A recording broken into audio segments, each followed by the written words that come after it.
Train खड़ी है लेकिन सवारी निकलना बंद नहीं हो रही है और ट्रेन इंतजार कर रही है कब रोड खाली हो और मैं निकलूं। तो भाई देखकर हंसी आ रही है। आप अंदाजा लगाइए ये वीडियो कहाँ की हो सकती है। मेरे हिसाब से तो ये वीडियो पाकिस्तान की है।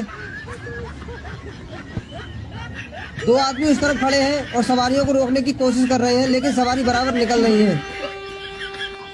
अब रोड खाली हो गया है और वे दोनों लोग इधर आ गए हैं। ओ भाई बड़ी मुश्किल से रोड खाली हुआ है। कार वाले गाड़ी लेकर फिर भी निकल गए। इन लोगों को बहुत दिक्कत होती होगी। अब इन लोगों ने इशारा कर दिया है आप निकल जाइए। बहुत स्लो स्लो ट्रेन चल रही है।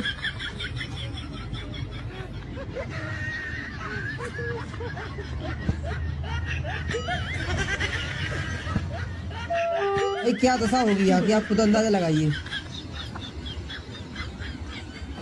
ट्रेन वाले ने बोला आप लोगों ने मुझे परेशान किया है मैं तुम्हें परेशान करूंगा।